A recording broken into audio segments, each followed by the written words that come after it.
Have you ever looked at your relationship history and noticed a disturbing pattern? The same toxicity showing up with different faces, the same emotional wounds reopening with each new partner. If you're nodding right now, you're not alone, and it's not a coincidence. That pattern isn't random bad luck. It's a psychological blueprint embedded in your subconscious, quietly directing your choices without your awareness. Like Sarah, who kept finding partners who seemed different, but somehow always left her feeling abandoned. In the next 15 minutes, I'll reveal why your brain gravitates toward what hurts you, and more importantly, the practical steps to finally break free from this cycle. The hidden pattern behind your relationship choices. What if I told you that your toxic relationships aren't accidents or bad luck, but actually follow a specific psychological blueprint? That the person who ghosted you last month shares eerie similarities with your emotionally unavailable ex from 3 years ago? It's not coincidence, it's pattern recognition, and your brain has been quietly orchestrating these encounters without your conscious awareness. Think about it. Have you ever had that strange feeling of familiarity when meeting someone new? Not déjà vu exactly, but a sense that you've somehow known this person before? That feeling isn't random. Your brain is recognizing something deeply familiar in their behavior, something that resonates with your earliest understanding of what relationships should be. Most of us believe we're making independent choices in our relationships, selecting partners based on chemistry, shared interests, or physical attraction. But beneath these surface attractions lies a complex web of unconscious patterns established long before we started dating. These patterns aren't merely influencing our choices, they're practically making them for us. What's fascinating is how persistent these patterns remain despite causing pain. People can spend decades, their entire adult lives, repeating identical relationship dynamics with different partners without connecting the dots. They date a series of emotionally unavailable people, or controlling personalities, or those who need constant rescuing, while wondering why they can't find someone different. The faces change, but the emotional wounds remain eerily similar. The issue isn't intelligence. Even brilliant, self-aware people find themselves trapped in these cycles because these patterns operate below conscious awareness, in brain regions that developed before our capacity for rational thought. When these systems activate, they bypass our logical mind entirely, like a puppet master pulling invisible strings, drawing us towards certain people and repelling us from others without our permission. These patterns create emotional déjà vu in relationships. You might have identical arguments with different partners years apart, or attract people who initially seem different from your exes, but somehow trigger the same feelings of abandonment, inadequacy, or frustration. Different people, same reopened wounds. The prevalence of these patterns is staggering. Clinical studies with college students show childhood trauma significantly predicts lower satisfaction in adult romantic relationships, revealing a direct pathway from early experiences to our ability to form healthy connections later. Each relationship becomes an unconscious attempt to resolve unfinished emotional business. These patterns have a neurological basis. During childhood, your brain formed specific neural pathways based on your earliest relationship experiences. These pathways developed to help you navigate family dynamics and maintain emotional safety. If expressing needs led to rejection, your brain learned to suppress needs. If perfectionism earned love, that became your strategy. Early experiences literally shape your brain's wiring. Your adult brain constantly scans for people and situations that match these established neural pathways, like a sophisticated radar system detecting familiar signals. Why? Because familiar patterns, even painful ones, require less energy to process. Novel experiences demand more cognitive resources. On a biological level, your brain prefers the devil it knows over potentially better but unfamiliar alternatives. This explains why breaking these cycles feels so difficult. You're battling neurobiological systems designed to conserve energy and maintain homeostasis. Your brain operates on relationship templates that activate automatically when triggered by familiar dynamics, functioning below conscious awareness. Research in social psychological and personality science found that couples where both partners exhibit high attachment insecurity experience lower initial satisfaction and steeper declines in relationship quality over time. This creates a feedback loop where insecurity triggers more insecurity, eventually destabilizing the relationship entirely. These patterns manifest in concrete ways. Perhaps you're the eternal caretaker, finding partners who need fixing but never heal. Maybe you're repeatedly drawn to emotionally unavailable people, chasing validation you never received in childhood. For others, it's a pattern of volatile connections swinging between ecstatic highs and devastating lows. The specifics vary, but the mechanism remains. We recreate what's familiar. These patterns often masquerade as fate or chemistry. We just clicked. You might say about someone who later reveals themselves to be exactly like your previous partners. That initial connection wasn't random attraction. It was your unconscious mind recognizing a familiar dynamic, a chance to replay and potentially resolve old wounds. These instant connections often reflect unresolved issues rather than genuine compatibility. Research confirms that exposure to family violence increases susceptibility to dating violence later. This isn't because victims seek abuse. It's because their internal relationship templates have been distorted by early experiences. When abuse feels familiar, warning signs that alert others might register as normal dynamics or even indicators of passion. Your brain's pattern recognition system detects subtle cues in behavior, tone, and facial microexpressions that remind you of significant figures from your past. These cues trigger automatic emotional responses before you can rationally evaluate the person. By the time you're consciously assessing the relationship, your unconscious mind has already made dozens of split-second decisions based on these patterns. This explains why logical advice from friends rarely breaks these cycles. They might see patterns you're blind to. They're just like your ex, why can't you see it? But pattern recognition happens at an emotional, neurological level that logical reasoning can't easily access. Your friends speak to your conscious mind, while your choices are driven by unconscious processes. The question isn't whether these patterns exist. Evidence confirms they do. The real question is, why do you keep finding yourself in the same toxic relationship patterns? The answer: your brain has been programmed with specific relationship templates that automatically draw you toward familiar dynamics even when they cause pain. Adaptive responses to your earliest environments, created to help you navigate a world your young mind was trying to understand. Childhood blueprints: how your past shapes your present. Those adaptive responses from your earliest environments aren't just metaphorical blueprints. They're actual neural pathways that were formed while your brain was still developing. What if the reason you keep choosing emotionally unavailable partners isn't some mysterious attraction, but because your childhood taught you that love and emotional distance belong together? The most powerful relationship patterns in your life today were encoded before you even understood what a relationship was. Think about it. Your earliest relationships were experiences that programmed the architecture of your developing brain.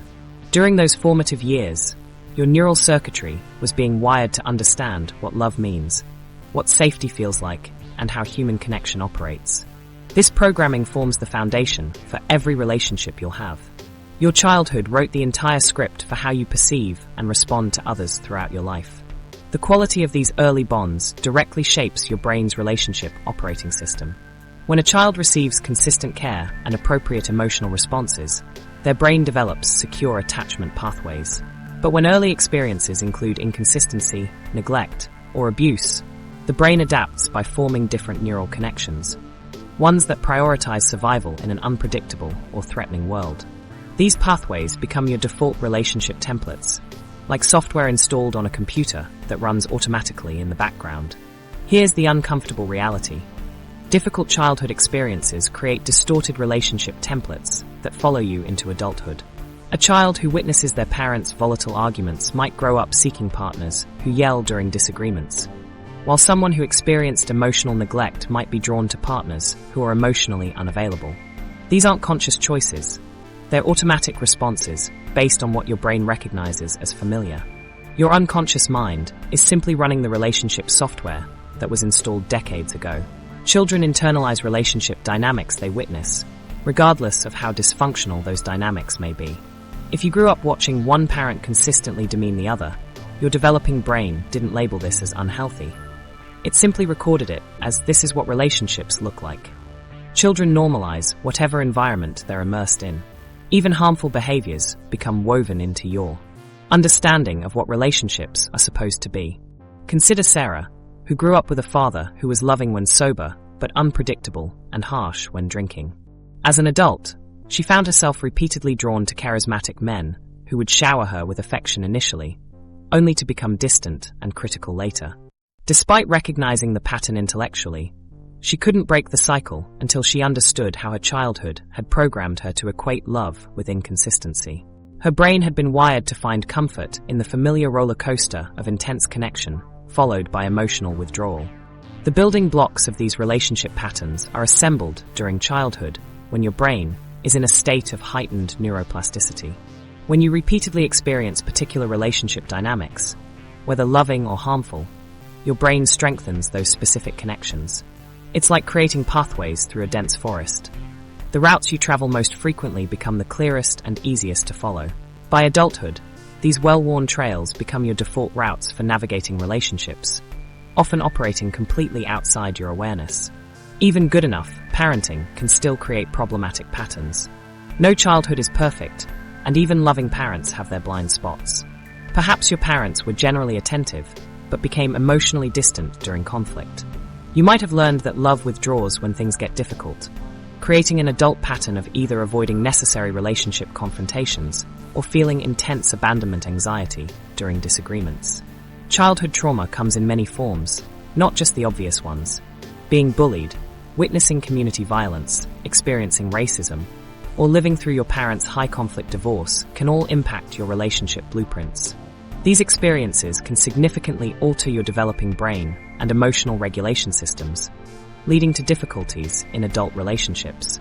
The signs of unresolved childhood trauma often appear in adult relationships as puzzling patterns. Difficulty controlling emotions during conflicts, people-pleasing behaviors, problem-setting healthy boundaries, or continuously attracting partners who treat you poorly.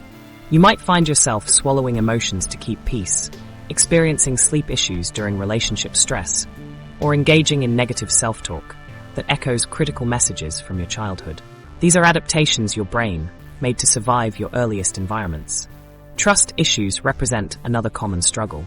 When trust was broken early, whether through betrayal or inconsistent care, forming secure relationships later becomes extraordinarily difficult. You might feel persistent doubt about your partner's intentions, even without concrete reason for suspicion. This hypervigilance helped you anticipate hurt in childhood, but in adulthood, it creates an exhausting cycle of insecurity and fear of abandonment. According to attachment theory, these early relationships create what psychologists call an internal working model, a mental framework that affects your future life and forms the underlying template for romantic relationships. This model is supposed to provide an internalized sense of security for effective emotion regulation. However, when traumatic experiences shape this model, insecure attachment patterns emerge, hindering your ability to form stable relationships. This might sound deterministic, but here's the hopeful truth. These patterns aren't permanent sentences. The same neuroplasticity that created these templates can be harnessed to reshape them. These automatic responses can be identified, interrupted, and transformed through awareness and intentional work. Your brain remains capable of creating new, healthier pathways throughout your life. The comfort of familiar pain. Your brain has a perplexing preference for the devil it knows. While neuroplasticity offers hope for creating healthier neural pathways, there's a darker reality we need to confront. Your brain is literally wired to choose familiar suffering over unfamiliar happiness. When you find yourself inexplicably drawn back to toxic dynamics or sabotaging healthy connections that feel too good to be true, you're not making a conscious choice to suffer. Your brain's reward system is treating toxic patterns like an addiction it can't bear to break. This cognitive phenomenon, known as familiarity bias, is deeply rooted in neurobiology. Your brain gravitates toward what it knows, even when that familiarity actively harms you. Like a tattered, worn-out sweater that no longer provides warmth, but feels comforting simply because you've worn it for years, your brain wraps itself in familiar pain rather than risking the unknown. This bias profoundly influences relationship choices, causing you to repeatedly select partners and situations that mirror earlier painful experiences because your brain associates familiarity with safety, regardless of whether that familiarity contains toxicity. Think about the last time you met someone genuinely kind and stable. Did you feel an unexpected sense of discomfort? Maybe you found yourself creating problems where none existed, or feeling oddly bored by the lack of emotional roller coasters.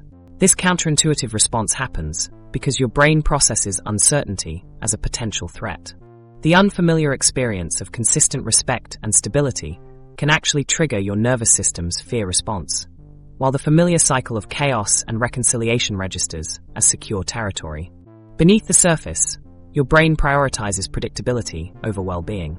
When faced with uncertainty, like a new relationship pattern that doesn't match your established neural pathways, your nervous system goes on high alert.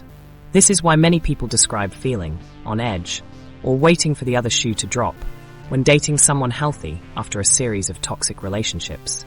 Your body prepares for danger that isn't coming, creating anxiety in response to safety. Consider Sarah, who grew up with a mother whose love was conditional on perfect behavior. As an adult, Sarah consistently chose partners who were critical and withholding, unconsciously recreating the familiar dynamic from childhood. When she finally dated someone who offered consistent support and acceptance, she felt deeply uncomfortable, describing it as boring and too easy. Her brain was signaling, "This doesn't match my template for how relationships work, so it must be wrong or dangerous." This preference extends into neurochemistry, where toxic relationships create patterns remarkably similar to addiction. The unpredictable nature of abusive relationships, where moments of extreme tension alternate with brief periods of reconciliation, creates a powerful cycle of intermittent reinforcement. This is the same mechanism that makes gambling so addictive. When your partner is unpredictably kind after periods of cruelty, your brain releases a flood of dopamine that reinforces the entire relationship pattern. Walking away from a toxic relationship can trigger withdrawal symptoms that mirror substance addiction. Your brain becomes neurochemically dependent on the cycles of tension and release. The anticipation of rare moments of approval or fleeting kindness triggers dopamine release, reinforcing emotional dependence, even when you rationally understand the relationship is harmful. Trauma bonding deepens this neurochemical attachment. This specific bond develops when an abuser alternates between harm and reward, creating a cycle of dependency that becomes increasingly difficult to break. Each time the abuser offers a moment of kindness after causing pain, it strengthens your attachment rather than weakening it. The contrast between pain and relief creates a stronger impression on your neural pathways than consistent kindness ever could. Many people interpret these physiological responses as evidence of intense love. If it hurts this much to leave them, I must really love them, becomes the justification for staying.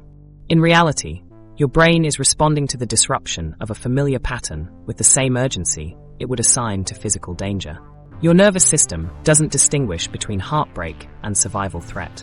This explains relationship sabotage. James, with a history of unfaithful partners, became increasingly paranoid when he finally met someone faithful. His accusations eventually created exactly the problem he feared. His brain was more comfortable with the familiar pain of betrayal than the unfamiliar experience of trust. The too good to be true response follows a similar pattern.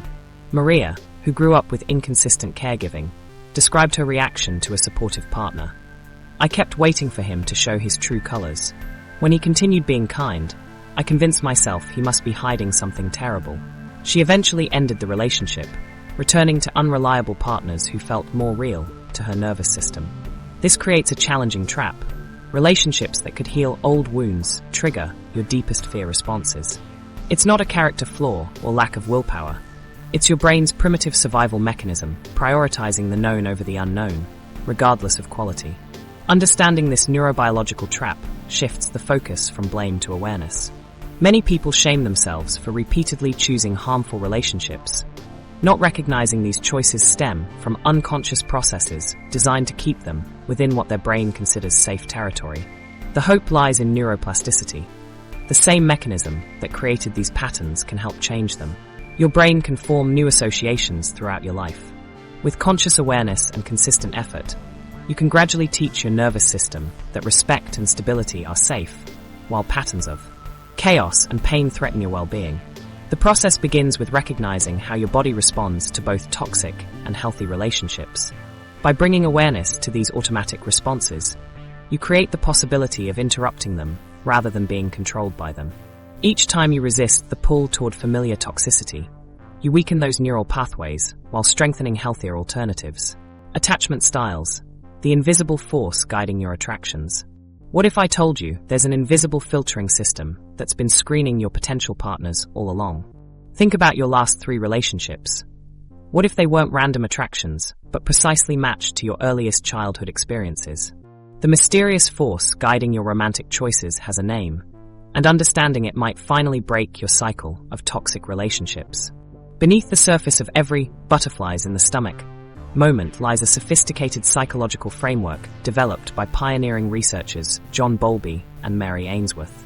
Their attachment theory proposes something remarkable. The quality of bonds formed with your primary caregivers during infancy significantly shapes your capacity for relationships throughout your entire life. That first relationship, often with your mother, creates a template for how you perceive yourself, others, and the nature of intimacy. What makes this powerful is how unconscious it remains. You walk through life with an invisible force field around you, attracting certain types of partners while repelling others, based on experiences from before you could even speak. Dr. Cindy Hazan's research at Cornell University found that attachment styles accurately predicted relationship choices in 78% of cases studied, operating far below conscious awareness. There are 4 primary attachment styles, each creating distinct relationship patterns. Think of them as different magnetic fields, each with unique attraction and repulsion properties that determine your romantic trajectory. The secure attachment style develops when caregivers provide consistent support and responsiveness.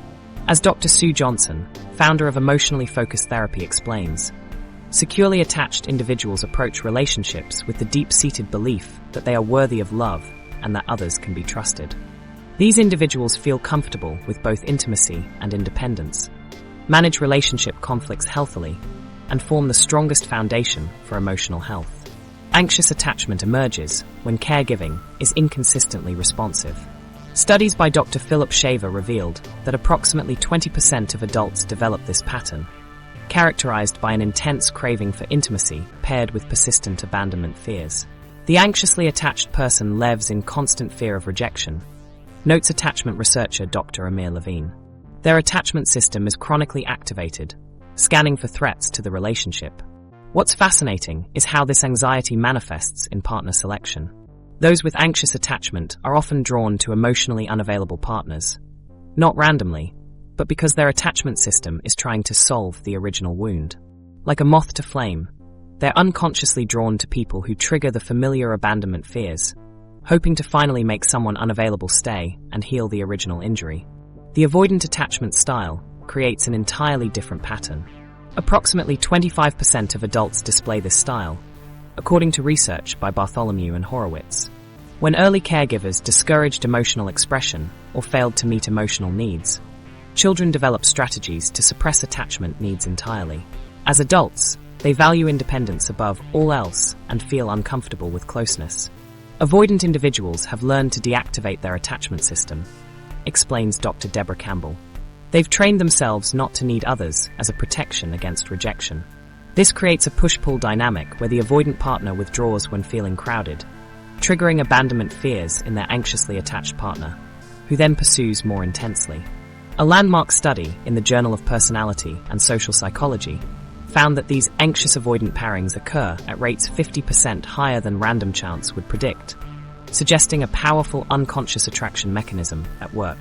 Disorganized attachment, stemming from trauma or abuse, creates the most challenging pattern. When a caregiver is simultaneously the source of both fear and comfort, the child develops contradictory connection strategies. As adults, their relationships often resemble emotional roller coasters with intense highs and lows. Research by Dr. Mary Main found that approximately 7% of adults display this pattern, characterized by unpredictable behaviors and difficulty regulating emotions during conflicts. These attachment patterns become the invisible architects of your love life. Research reveals their influence is particularly powerful during stress. When conflict arises, securely attached individuals openly share feelings, while those with insecure styles become extremely needy or emotionally shut down. Studies in the Journal of Family Psychology show attachment anxiety correlates with higher rates of destructive conflict patterns, while attachment avoidance associates with emotional withdrawal during disagreements. Both major insecure styles contribute to unhealthy dynamics in different ways, with effects amplifying under stress. Research by Simpson and Rolls identified stress as a significant amplifier of insecure attachment behaviors, explaining why many relationships deteriorate during difficult transitions. Hope exists within this framework. Not all insecure attachment pairings are destined for toxicity. Research by Dr. Nancy Collins found that relationships where one partner has secure attachment show 35% higher satisfaction rates, even when the other partner is insecurely attached. A secure partner provides a healing experience by offering consistent support that gradually reshapes expectations. Your attachment style isn't your destiny. While these patterns run deep, they can be modified through awareness and intentional work. The first step is recognizing your attachment style and how it influences your attractions.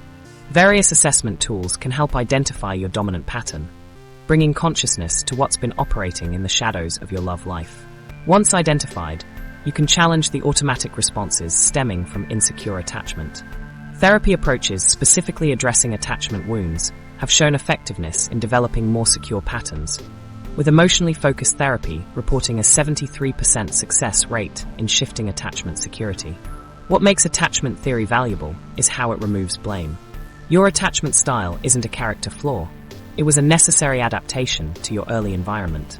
Understanding this brings compassion to your relationship struggles while empowering you to make changes. Your relationship patterns were shaped by forces largely outside your control. The psychological but reshaping them is now within your power. Beyond attachment lies an even more mysterious psychological force, one that explains why breaking toxic patterns feels nearly impossible even after you've identified them. Your conscious mind may genuinely want healthy love, but your unconscious is secretly orchestrating situations that mirror your earliest traumas. This isn't self-sabotage. It's your psyche's misguided attempt at healing through repetition. This phenomenon is called repetition compulsion. Identified by Freud and embraced by modern psychoanalytic theory, it describes an unconscious drive pushing us to recreate traumatic situations from our past. Your psyche becomes a theater director, casting new partners to play painful scenes from your childhood, hoping the ending might finally change. What makes repetition compulsion so insidious is that it operates beneath your awareness. You consciously desire healthy relationships, yet find yourself drawn to partners who trigger the same wounds. Your unconscious mind drives the selection process, seeking familiar territory where it believes unresolved conflicts might be healed. Examine your relationship history. Have you noticed similarities between different partners? Perhaps they all became emotionally distant when you needed them most, or criticized you like your parent did. These aren't coincidences. Your psyche is attempting to resolve original wounds by recreating similar circumstances, hoping for mastery instead of pain. The most heartbreaking aspect is the false hope generated with each new relationship. This time will be different, you genuinely believe. You notice red flags but dismiss them because this person seems different from your ex. Yet months later, you're trapped in the same dynamic, wondering how you got there again. This compulsion isn't a character flaw. It's your mind's attempt at healing. When we experience trauma, especially in childhood, our psyche seeks resolution long afterward. By recreating similar circumstances, your unconscious believes it might gain control over what once felt uncontrollable, transforming passive suffering into active mastery. Repetition compulsion creates predictable patterns. The child of an alcoholic often partners with people struggling with addiction. Someone who experienced emotional neglect gravitates toward unavailable partners. A person raised with unpredictable care finds themselves in chaotic relationships mirroring their childhood. These attractions are precise psychological reenactments. The neurobiological aspects are fascinating. When we encounter situations similar to past traumas, our nervous systems become highly activated. This activation feels like intense attraction, leading us to misinterpret anxiety as passionate connection. What feels like an irresistible pull might actually be your body recognizing familiar danger patterns. There are 4 main types of trauma reenactments driving repetition compulsion. First, we actively recreate past traumatic situations to gain control, like choosing partners who trigger abandonment fears, hoping to finally win their love. The other 3 happen more unconsciously, through rigid defense mechanisms, through emotional patterns mirrored back to us, and through vulnerability created by trauma-related ego deficits. The compulsion operates through mechanisms making it difficult to interrupt without professional help. Your standards may have shifted, normalizing dysfunction. You might not fully remember the original trauma. These experiences often damage self-esteem, leading you to accept treatment matching your internal beliefs about your worth. Trauma fundamentally alters how you perceive relationships, creating distorted templates for connection. Surprisingly, repetition compulsion feels soothing on some level. Even painful dynamics provide strange comfort compared to the anxiety of healthier patterns. When you've grown up with chaos, stability feels boring. Your nervous system has adapted to specific relationship patterns, and deviating from them triggers discomfort. Take Michael. He grew up with a mother who alternated between intense affection and cold withdrawal. As an adult, he repeatedly found himself attracted to partners showing the same unpredictable emotional availability. Each relationship followed an identical pattern. Initial idealization, followed by periods of withdrawal that left him anxiously pursuing connection. Despite his desire for stability, consistent relationships felt off to him. They lacked the emotional intensity he associated with love. Consider Alicia, who watched her father verbally demean her mother throughout childhood. Though she swore to never accept such treatment, she found herself in 3 successive relationships with partners who eventually became critical and dismissive. Each time she believed this partner was different. Her psyche was attempting to master childhood helplessness by trying to earn respect from someone predisposed to withhold it. Overcoming repetition compulsion requires more than willpower. Since this mechanism operates outside conscious awareness, simply deciding to make better choices isn't enough. Therapy helps process and master past traumas effectively. Cognitive behavioral therapy addresses automatic thoughts driving repetitive behaviors. Psychodynamic therapy explores the unconscious origins of these patterns. Somatic therapies are particularly powerful for breaking these cycles, addressing trauma's physical imprints. Approaches like somatic experiencing, EMDR, brain spotting, and sensoromotor psychotherapy help process bodily sensations and nervous system patterns associated with trauma. These therapies effectively reduce nightmares and flashbacks while revealing unconscious patterns driving relationship choices. The healing journey begins with compassionate awareness. Recognizing that your patterns stem from adaptation rather than flawed character creates space for change. By understanding the unconscious forces driving your choices, you gain power to interrupt automatic responses and create new possibilities. This doesn't mean your next relationship will be perfect, but you can stop being a passenger in your own romantic life. Defense mechanisms. How your mind hides the truth from you. While understanding unconscious patterns creates space for change, there's another layer of your psyche actively working to maintain the status quo. Your mind deploys an arsenal of sophisticated protection strategies that simultaneously shield you from pain while keeping you blind to the very patterns you're trying to break. Think of psychological defense mechanisms as your mental armor, a complex system of shields that protects you from emotional threats. This internal security system evolved to keep you safe, but often becomes the invisible barrier preventing your growth and healing in relationships. These unconscious strategies fundamentally alter how you perceive reality. When confronted with evidence that you're repeating harmful patterns or that your partner exhibits toxic behaviors, your defense mechanisms activate, distorting your perception to maintain emotional equilibrium. This psychological armor exists on a spectrum from self-sabotaging to occasionally helpful. At the most destructive end are what psychologists call maladaptive action defenses. Impulsive behaviors like acting out or passive aggression that provide immediate emotional relief, but create long-term damage. These drive you to send angry texts at 2 a.m. or give your partner the silent treatment instead of addressing issues directly. Slightly less destructive, but equally problematic, are image-distorting defenses like devaluation and splitting. These warp your perception, creating unstable views where you might idealize your partner one moment and completely devalue them the next. This emotional whiplash confuses both your partner and your own sense of what's real in the relationship. Your mind employs several powerful shields that work together to maintain toxic patterns. Denial operates by refusing to acknowledge reality, creating a comfortable illusion where problems don't exist. This explains why people in toxic relationships often say, "It's not that bad," or "Every relationship has problems." Their mind has erected a barrier against seeing the full extent of the toxicity. This denial explains why you might ignore blatant red flags or dismiss legitimate concerns from friends and family. Your brain filters your perception, allowing in only information that confirms what you want to believe while blocking evidence that would cause emotional distress. This happens automatically. It's a psychological response designed to protect you from pain. Working alongside denial, rationalization creates logical-sounding explanations for harmful behaviors. When your partner lashes out, rationalization whispers. They're just stressed about work. When they consistently violate boundaries, it offers, they had a difficult childhood. These explanations may contain truth, but function to excuse behaviors that should be addressed directly. This defense becomes particularly dangerous when it normalizes mistreatment. Over time, you lower your standards and accept behaviors that would have been deal breakers earlier. The mind becomes remarkably creative in generating explanations that preserve the relationship while avoiding painful truths. Projection completes this trio of powerful defenses by attributing your own unacceptable feelings to your partner. If you struggle with feelings of inadequacy, you might perceive your partner as constantly judging you, even when their behavior doesn't warrant this interpretation. This creates conflicts that aren't based in reality, reinforcing negative dynamics in a self-fulfilling prophecy. Gaslighting can emerge from these defense mechanisms colliding. When two people with strong psychological defenses enter a relationship, their distortions of reality clash, creating an environment where neither person operates from emotional truth.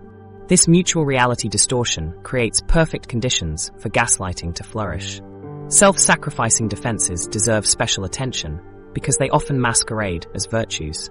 Constantly putting your partner's needs above your own might seem noble, but when this becomes your primary defense mechanism, it leads to resentment and unhealthy power imbalances. Your apparent selflessness serves as a defense against addressing deeper issues or acknowledging your own needs. The most mature defense mechanisms, like humor, suppression, and intellectualization, can be adaptive in certain contexts.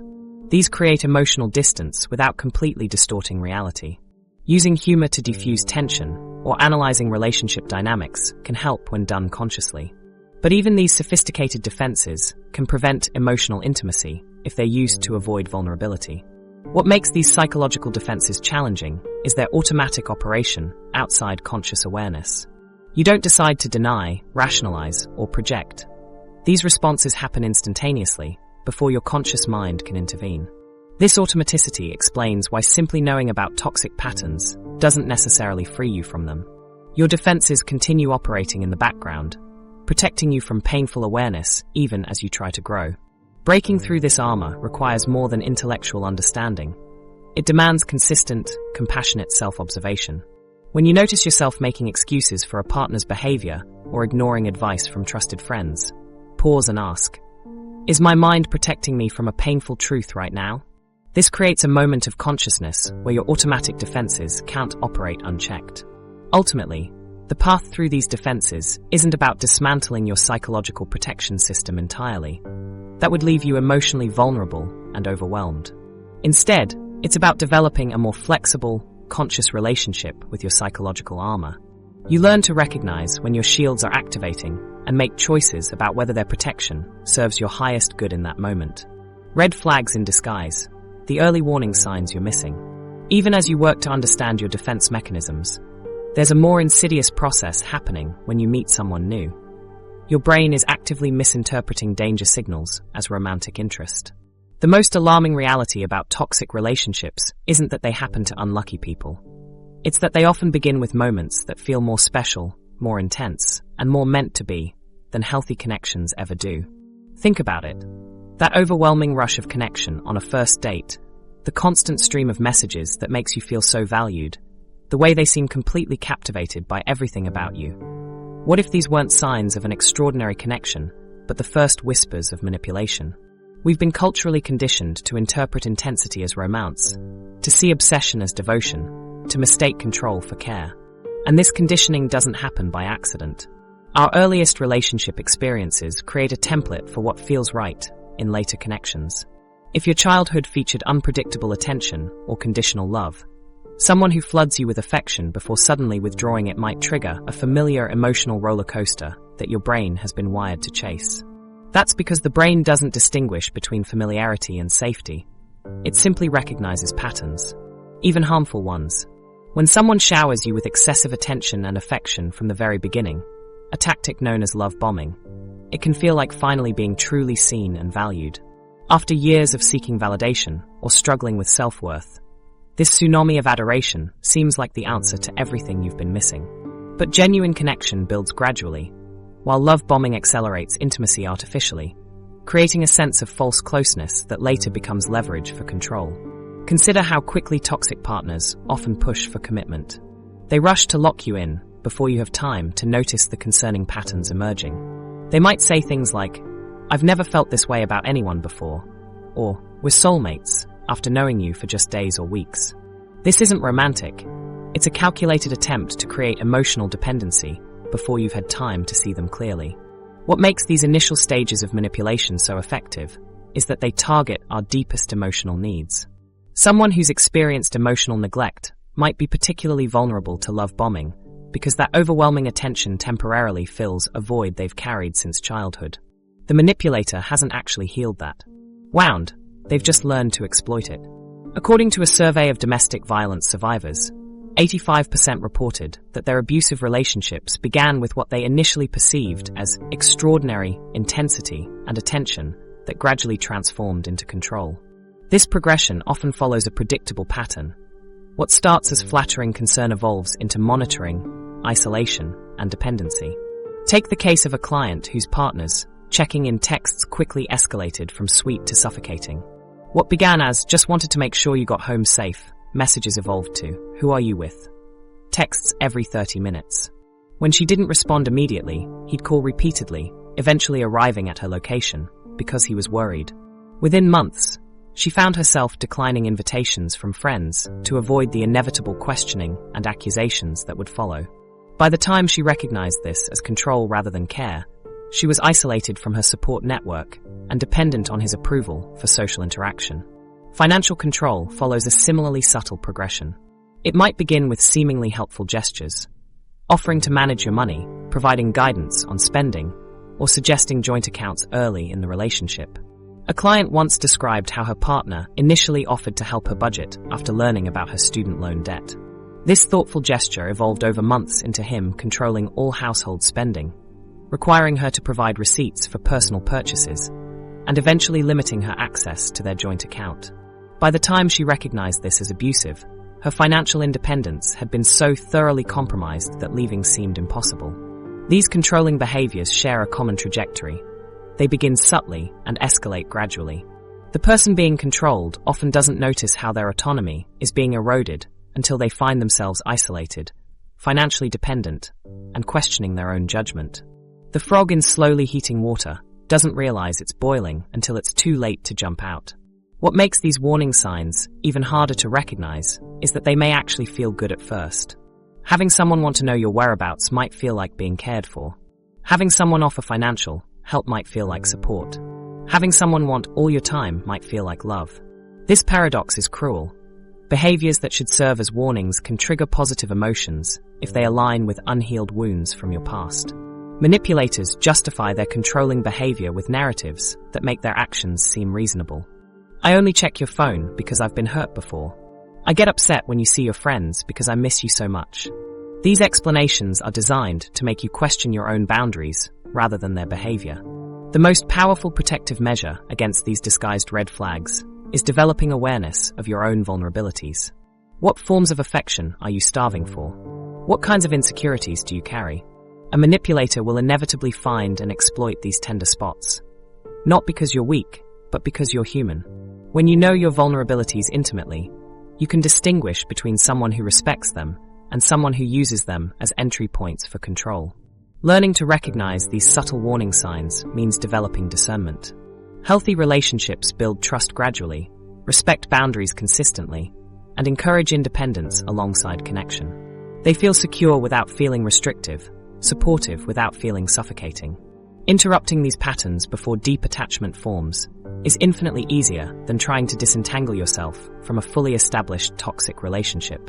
Each time you recognize a red flag and enforce a boundary, or choose to walk away entirely, you're actively rewiring your brain to stop mistaking control for care, obsession for love, and intensity for intimacy. Recognizing the invisible chains, identifying emotional and financial abuse. While rewiring your brain is powerful, the most dangerous chains aren't made of metal, but of carefully constructed thoughts planted in your mind by someone who claims to love you. When a relationship slowly transforms you from a confident, independent person into someone who constantly questions your own reality, you've encountered something far more sinister than mere toxicity. You've entered the invisible battlefield of psychological warfare. Many people picture bruised faces and broken bones when they hear the word abuse, but some of the most devastating relationship damage leaves no external trace. This invisibility creates a dangerous reality where victims often don't recognize they're being abused. They believe they're in a difficult relationship or that they themselves are the problem. This hidden nature allows emotional and financial abuse to continue gradually, eroding a person's sense of self until they barely recognize who they've become. Emotional manipulation serves as a cornerstone of psychologically abusive relationships. It functions as a sophisticated form of control through persistent criticism, humiliation, and undermining of self-esteem. What makes this abuse particularly insidious is how it masquerades as care or concern. It's for your own good, becomes the justification for behavior that destroys your sense of self-worth. The manipulator frames criticism as just being honest or helping you improve, creating confusion about whether you're actually being mistreated. At the heart of emotional abuse sits gaslighting, a psychological technique that makes you question your own perception of reality. When you tell your partner something hurt you, only to hear, "That never happened," or "You're being dramatic," profound self-doubt develops. Eventually, you begin second-guessing not just your memories, but your fundamental understanding of reality. This systematic undermining of trust in your own perceptions creates dependency on your abuser to define what's real, making escape nearly impossible because you no longer trust your judgment that something is wrong. As the relationship progresses, you might notice the slow invasion of your privacy and personal boundaries. Checking your phone, as a joke, escalates to monitoring all communications. Your partner frames their behavior as concern. "I just want to make sure you're safe," when it's actually about control. They insist on constant contact, becoming angry when you need space. This boundary erosion extends to your social connections. Abusers systematically isolate victims, criticizing friends and family until you disconnect from your support network. Soon, your abuser becomes your only source of emotional validation, exactly as intended. Financial abuse creates additional barriers to independence. It begins subtly. Perhaps your partner offers to manage finances because you're not good with money. Eventually, you lose access to accounts, credit cards, or knowledge of your financial situation. Some abusers move money between accounts without consent, hide bank statements, or monitor every purchase. Others sabotage your career through constant interruptions, criticizing professional choices, or making you late for important meetings. The result is complete dependency, ensuring you lack the financial resources to leave. These psychological chains bind more effectively than physical restraints. When your perception of reality, sense of self-worth, social connections, and financial independence have been systematically dismantled, leaving feels impossible. You're trapped in a prison where the bars exist only in your mind, but are no less real for being invisible. The psychological impact includes anxiety, depression, and trauma that often requires professional intervention. Many survivors report feeling broken long after the relationship ends, struggling to trust both others and their own judgment. These invisible chains are particularly difficult to break because they're disguised as normal relationship dynamics. Monitoring spending becomes being responsible. Isolation from friends happens because those people are toxic for you. Criticism of appearance occurs because they want the best for you. The distinction between normal conflicts and abuse lies in patterns. Occasional criticism is normal, but persistent patterns of manipulation and control that create power imbalances are abusive. In familial relationships, these dynamics become even more complicated. Children who experience psychological manipulation from parents carry those wounds into adulthood. This can include believing untrue information about another parent, being influenced to believe only positive things about the abusive parent, or being controlled through gift-giving and unfair expectations. These early experiences create templates for future relationships where abuse feels familiar and ironically safe. Freedom begins with recognition, seeing these patterns for what they are. Watch for objective signs. Does your relationship leave you feeling consistently worse about yourself? Do you need permission for basic decisions? Are you isolated from people who once mattered? Do you constantly apologize for things that aren't your fault? These indicate invisible chains may be restricting your life. The psychological toll extends beyond momentary unhappiness. Emotional abuse causes lasting damage to mental health, including anxiety, depression, and post-traumatic stress disorder. Many survivors report complete personality transformation, from confident to anxious and withdrawn. The financial impact can last years, especially when abusers have sabotaged credit scores or created debt in their victim's name. Understanding these dynamics is the first step toward freedom. Recognition breaks the spell of normalization that keeps people trapped. Once you name what's happening, you can question the constructed narrative. With professional support through therapy, the same neural plasticity that created harmful patterns can build new, healthier ones. Survivors can rebuild their sense of self, reclaim autonomy, and learn to recognize healthy relationship dynamics. The inner child journey isn't linear. Healing your relationship comes the power to choose differently. While neural plasticity helps us create healthier patterns, we often overlook the most influential relationship in our lives, the one with our inner child. This forgotten part of yourself, still carrying the emotional weight of your earliest years, might be secretly selecting your partners based on a blueprint you never consciously created. Think about this revelation for a moment. All your adult life, you've been searching for healing and validation in your romantic relationships. Yet the relationship that truly needs attention is with a younger version of yourself. That emotional core formed during your earliest experiences. This inner child represents a psychological reality. The part of you that experienced and internalized your childhood experiences before you had the cognitive ability to process them. The inner child holds your earliest emotional memories, forming the foundation of how you understand love, safety, and connection. When this foundation contains cracks, moments of neglect, criticism, or emotional absence, those wounds become embedded in your emotional operating system, silently influencing your adult relationships in ways you might never consciously recognize. Consider how this plays out in real relationships. That feeling of familiarity when you meet someone new isn't random. Your inner child is scanning for elements that match your earliest experiences, not because they're healthy, but because they're recognizable. When you grew up with emotional unpredictability, your inner child learned that love and uncertainty go hand in hand. Now, stable, consistent partners might feel boring or lacking chemistry, while those who recreate that emotional roller coaster feel inexplicably right. Your adult relationships often become unconscious attempts to heal these childhood wounds. If you felt invisible as a child, your inner child might drive you toward relationships where you must constantly fight for attention, hoping that finally being seen will heal that original wound. If your emotional needs were dismissed, you might find yourself drawn to emotionally unavailable partners, unconsciously trying to win the approval and care you never received. The tragedy in this pattern is that these relationships can never provide the healing your inner child seeks. Adult romantic partners cannot go back in time to heal your childhood wounds. They cannot give your 5-year-old self the security, validation, or unconditional love that was missing. Yet your inner child continues this quest, relationship after relationship, hoping that this time will be different. This is where inner child work becomes transformative. Imagine this work as restoring a cherished family heirloom. Perhaps a clock that's been in your family for generations, but stopped working long ago. You could place new clocks beside it and hope they somehow fix the original. Or you could carefully open it up, understand its mechanism, and repair what's broken inside. Inner child healing works similarly. Rather than using new relationships to fix old wounds, you're going directly to the source. Take a moment now to close your eyes and picture yourself at age 7 or 8. Where are you? What are you wearing?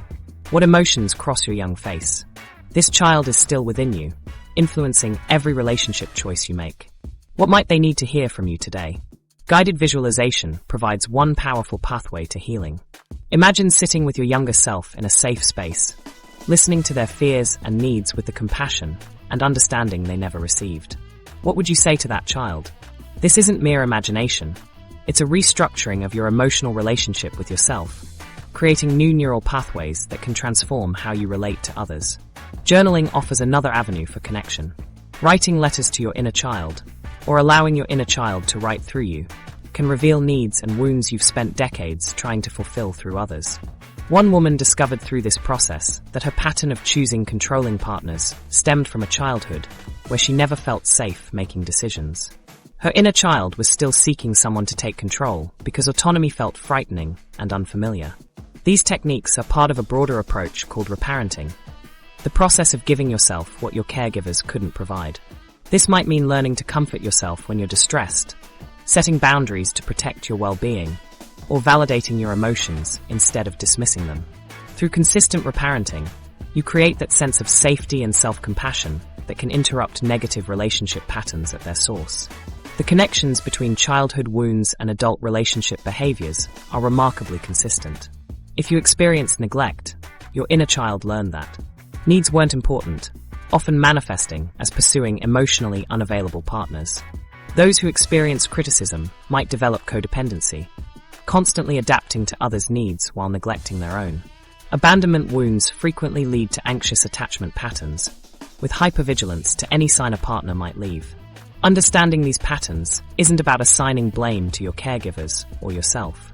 It's about recognizing that your relationship choices aren't random or the result of bad luck. They're your psyche's attempt to resolve unfinished emotional business. Your inner child has been trying to heal all along, just through means that couldn't possibly succeed. The profound shift happens when you recognize that only you can provide what your inner child truly needs. By creating a new, nurturing relationship with yourself, you transform the foundation of all your external relationships. When you learn to validate your own emotions, set healthy boundaries, and provide yourself with unconditional acceptance, you no longer need to seek these things so desperately from others. This internal transformation changes who you're attracted to and what you'll accept in relationships. When you're no longer driven by unconscious needs to recreate familiar wounds, you become free to choose partners based on their actual qualities rather than their resemblance to figures from your past. Breaking the cycle, the 3 stages of transformation. That moment when patterns begin losing their magnetic pull marks the doorway to true transformation. But here's what most relationship experts won't tell you. Escaping toxic cycles isn't about having one breakthrough moment. It's a structured 3-stage journey that rewires your entire relationship blueprint. What if the reason you haven't broken free yet is that you've been trying to skip crucial stages? Breaking free from toxic relationship patterns is a deeply transformative journey that fundamentally alters who you choose to date and your entire relationship with yourself. This process requires courage, commitment, and often professional support. The freedom waiting on the other side is worth every challenging step. Let's explore the 3-stage process that psychology has identified, yet rarely teaches in such explicit terms. These stages fundamentally alter your capacity for genuine connection, creating space for the loving relationships you've always deserved. Stage 1, recognition. Develop deep awareness of your recurring relationship patterns. Connect these patterns to their origins in earlier experiences. Begin with honest self-reflection about your relationship history. Identify recurring themes. Do you choose emotionally unavailable partners? Do you play the rescuer role? Or work with a therapist to illuminate blind spots and offer objective perspective? Acknowledge the impact of childhood trauma or abuse on your adult relationships. Practice ongoing awareness each time old patterns attempt to reassert themselves. For example, Mia realized she consistently chose emotionally unavailable partners after examining her relationship history with a therapist. She traced this pattern back to her father's frequent absences during childhood, which taught her that love meant yearning for someone just out of reach. This awareness, though painful, allowed her to finally see her pattern clearly for the first time. Stage 2, interruption. Implement practical strategies to disrupt patterns mid-cycle. Use mindfulness to create space between stimulus and response. Identify specific triggers that activate your most reactive self. Practice pattern-breaking exercises to rewire neural pathways. Challenge automatic thoughts when they arise. Develop new communication skills even when uncomfortable. Create physical distance when relationship dynamics trigger old responses. Set boundaries that previously seemed impossible. Consider James, who would immediately become defensive and withdraw whenever his partner offered feedback. After identifying this trigger, he created a simple interruption strategy, taking 3 deep breaths before responding. This small change gave him the crucial moments needed to respond thoughtfully rather than reactively, gradually breaking a pattern that had sabotaged multiple relationships. Stage 3, reconstruction. Build new, healthy relationship templates through intentional experiences. Seek relationships that challenge your old templates. Practice new behaviors that initially feel foreign or uncomfortable. Address underlying wounds that drive relationship patterns. Explore therapeutic approaches like cognitive behavioral therapy or psychodynamic therapy. Consider somatic therapies that address trauma stored in the body. Notice shifts in attraction patterns and what feels comfortable in relationships. Cultivate self-compassion during setbacks and moments of slipping into old patterns. Build a support network that understands your journey. Take Sarah, who had always been attracted to chaotic, high-drama relationships. During reconstruction, she intentionally befriended people with secure attachment styles. At first, these stable connections felt boring, but over time, she began experiencing the profound relief of relationships based on mutual respect rather than constant emotional turbulence. The transformation process connects all three stages in a progressive journey. Recognition creates the awareness necessary for effective interruption. Without this foundation, attempts to break patterns often fail because we can't interrupt what we don't recognize. Similarly, interruption creates space for reconstruction. By stopping automatic responses, we gain the freedom to build something new. As you move through these stages, you'll likely experience both breakthroughs and setbacks. The process isn't linear. You may find yourself cycling between stages as deeper layers of patterns reveal themselves. This doesn't represent failure, but simply indicates areas requiring further attention. Building a support network provides crucial encouragement during challenging moments. Friends, family members, or support groups who understand your journey offer perspective when old patterns threaten to pull you back. These relationships demonstrate healthy connection in real time, reinforcing your new templates. With commitment to this three-stage process, complete freedom from toxic patterns becomes possible. Not overnight, not without effort, but genuinely possible. The work transforms not just your romantic relationships, but all connections in your life, with friends, family, colleagues, and most importantly, yourself. Throughout this journey, remember that each step toward healthier patterns honors your inherent worthiness of love and respect. The courage to undertake this transformation may be the greatest gift you ever give yourself. We've reached the end of our journey together, but for you, a new path is beginning. What awaits is your capacity for genuine connection that's been within you all along. Transformation isn't linear. When old patterns resurface, calling you to retreat into familiar territory, respond with compassion rather than judgment. As Maya Angelou wisely said, do the best you can until you know better. Then when you know better, do better. Remember, the relationship that shapes all others is the one with yourself. It starts right now. What small step will you take today toward authentic connection? Your journey to wholeness awaits.